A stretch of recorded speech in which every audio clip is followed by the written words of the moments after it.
and that's Owusu Bempah and ma would di wo mu dwani ja wo mo mu di sumba be fie me se woni Joyce Boakye wo me se won hwa akwara no sika 10,000 Ghana cedis a girl no wo ye a wo car hospital sami oku na me koyere ne ji sika no o ye very stupid boy and that's Owusu Bempah oni teacher ni bia won hwa akwara no wo kwasi ampani ni pa no Ghana gas o di 100 Ghana kroma Joyce Boakye ya mu ina mu nyimni actress Joyce Boakye na me woni me so wani ba woni Joyce Boakye awo onkoto aduane ma akwara ni Maybe I bet Owusu Bempah I'm warning you no. Na me warning so on one koti ya no ba. Onko hwe no. Ghana gas so do ba eba ho so mbe ye dumo be chi wadi. Kofi Owusu Bempah aboa papon Ernest Owusu Bempah aboa papon. Onye Joyce Boakye awo on hwa akwara no on aduane ma akwara ni. But that girl no. E ma girl no se sa ne nyema kotena akuma ase. Ka kire ni so be tofi ama no. A wensi wanko han bi kura ama no. Girl no wo ye no ne sister so oni obi nete. Me se me boni record abi wie we kwasi ampeni di che obia and Canada mfuni hopes. So Ernest Owusu Bempah aboa papon ono na ne docket eda manima ni din eda power so Afia Schwar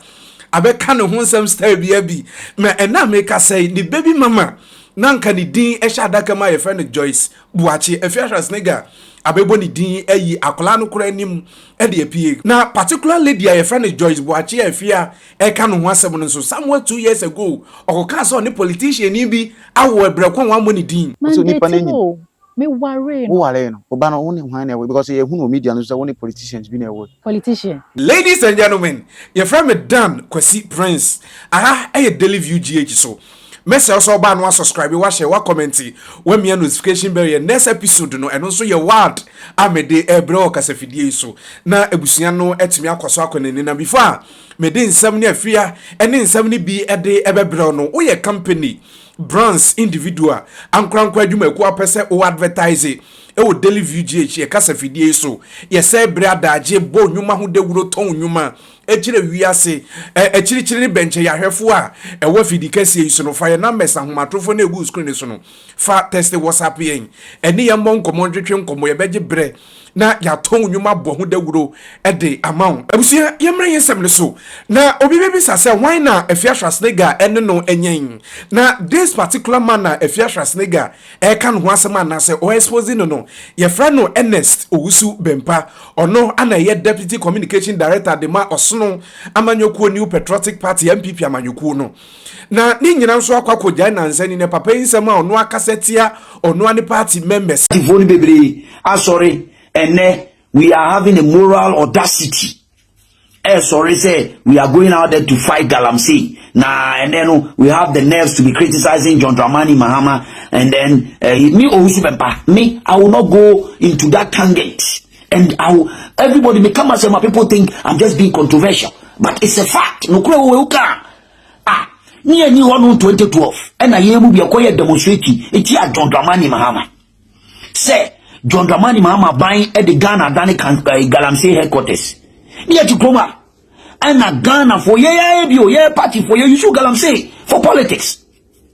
And the sitting president, Akufo-Addo. In the life to on the line the presidency to online for first week because the people that he hide around him majority of them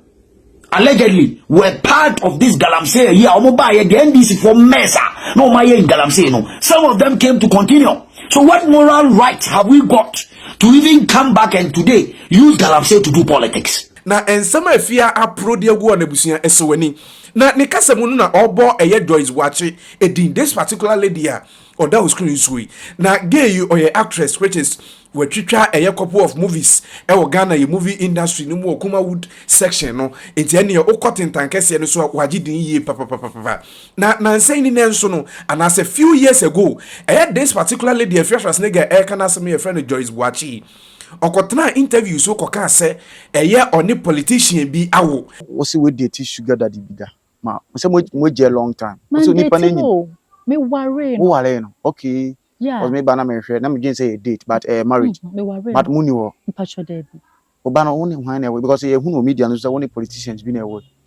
politician bi na we dey ende fezi a wo kan won from politician ba na wod na we politician boy politician there minimum ko bebe I want me de body me nya sure say me tell bondi me ntimi nka but say a politician o say oba te se MP. me oba te se me na me betena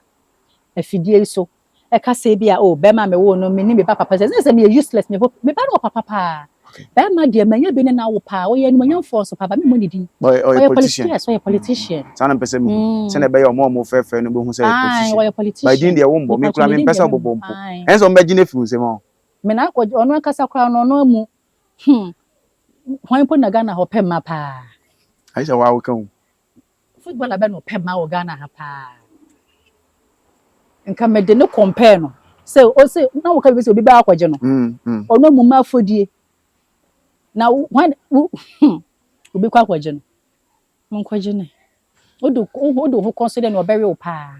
na politician ne de wa money din Afia Schwar ebe posti ns Owusu Bempah yi e kire se o man one na one ne de Afia Schwar enya amfa ba during the election time ya etwam na no na nam so men ne afia abeya papa yi ho adwuma ene dream ene katahye ne ma wa ye wosu ma se bra no organa gas yo no esewani oni Joyce Boakye actress ne friend Joyce Boakye oni na wo nhwa akwara no akwai wotimu akwai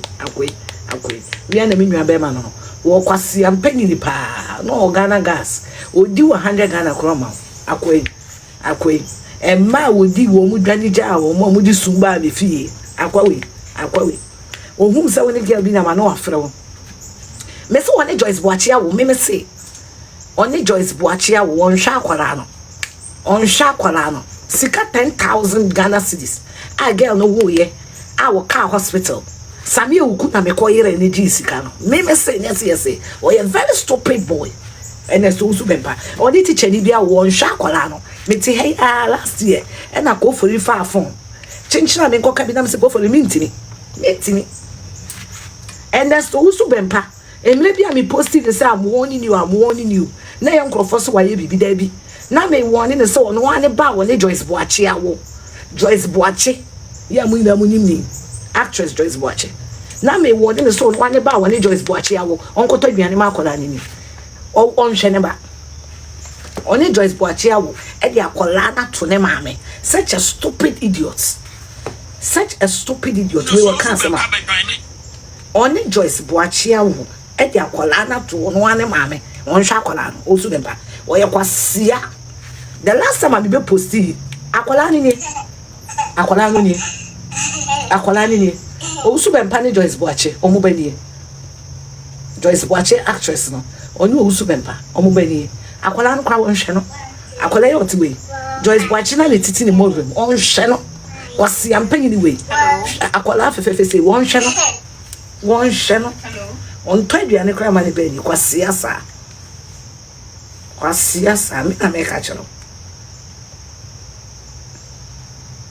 na me se me ko bi advocate embe bi abeto Owusu Bempah I'm warning you no now I am not warning him to do anything for me na me warning so on one kotia no ba onkohwe no on one kotia no ba wa won onkohwe no Sami Uku ene ekohwe akola no Sami Uku ne koto aduane ma akola ne di Sami Uku onu ane ba a wa won onkohwe no sister no ne na wo ni ai oni Joyce Boakye awo on to aduane kra ma ne ba ni on to aduane ma ne ba ni Ghana gas o do ba e ba ho so mbe ye adwuma ba chi wadi o ma o keska Joyce Boakye the actress Kofi Owusu Bempah aboa papon Ernest Owusu Bempah aboa papon oni Joyce Boakye awo on hwa akola no on to aduane ma akola ni onhwe no akola ni onhwe no on to aduane me se akola we last year me be post Owusu Bempah warning you campaign time na akola we yare na ne ba ne yare ama mi ama sendi biako but ne papa te wa e de ntina ne ma me bresa enu po no Sami Uku ene yi sika e de ko hwa akola no Samia ukuna yizika. Ye jiji sika de kwa sha akwala no. Samia ukuna brebi wokumase. Eno mu jiji sika de kwa akwala no. You're such a stupid, useless boy. And Owusu Bempah, nobody should take him serious in life.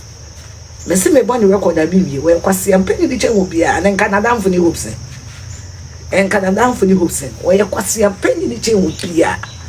The last time I posted him, people were thinking it was anything politics. No, it had nothing to do with politics. Last year, I be posting and say I'm warning you, no. Now it had nothing to do with politics. It had everything to do with this child. Everything to do with this child. Everything. What that girl, no. And my girl is a son and Yama Kotine Kumase. Catch any so be Tofiama, no. I went see one kohai bi kurama no girl no we no ne sister so no obi nete 10,000 Ghana cedis aye je no for operation Owusu Bempah ntwia kwase ampani wakasa na mudi nechi kwase awe mo ye ya na me ka chema munti ho enye be na bia no ba me so a politician no ye kwase enye be na bia na dress ene ne dawo na nka pese wa me na di wuro na nka pese Odiwa, what did the expense a good trim? Nane Abel, Quasia way. Me boni pakurudi. You called me Tracy. Me ame pa Tracy. Ye, adult or ye party. Queensha. Sa party, sending in 2 years birthday. I yen I any more isha muni na koyen. Your party as na bread if I phone of frame. May celebrities even in them. Hey, ni person I see a wine. And fake check. Met one a girl in this room frame, you know, Jana Bank. Not checking a bounce or February now on fa. I see a way. And get the camp no be coin no bebo. And they can the camp and no me say Zena Frima. Imagine the embarrassment. Imagine the embarrassment because this particular girl in question, on you close to me, it said, yeah, kiss some you close to me. Do you understand what I'm saying? Oh, yeah, me babat, meaning me no fair yak in them. Now, I'm down for politician. I catch us me peg girl. Now, I catch madam for politician, blah blah blah. Near could do fear wa. Make quite them for so moody, maybe than no way you were sorting again again. Me wo ho benada ne manya ko mind you Owusu Bempah to sprinters me so to sprinters girl no so gina bank or sprinters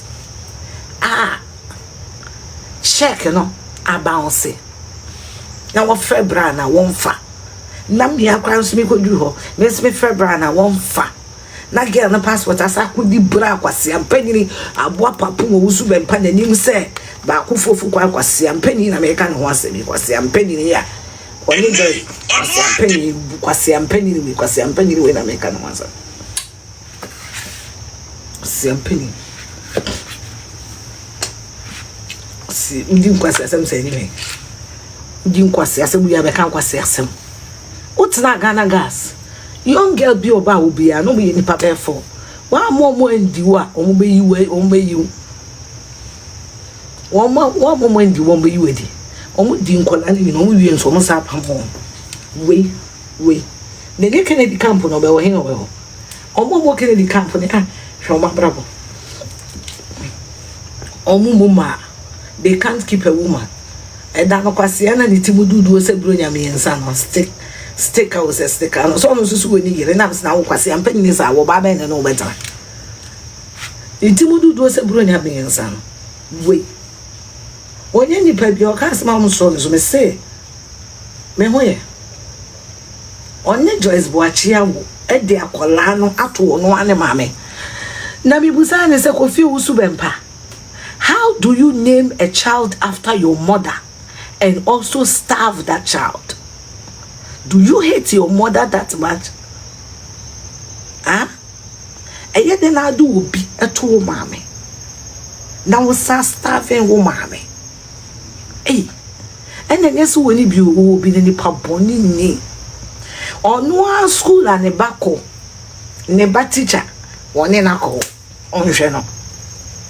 onwa ne ba teacher woni na ko wonhwe no me wa ha na ko fori afre me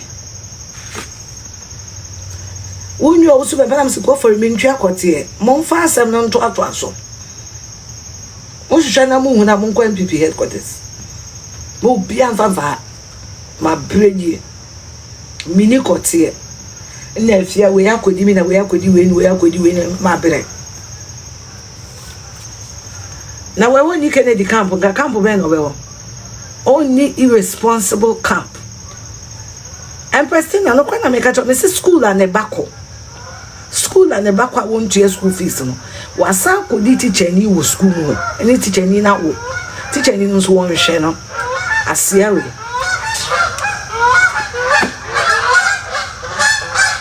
ale kamunti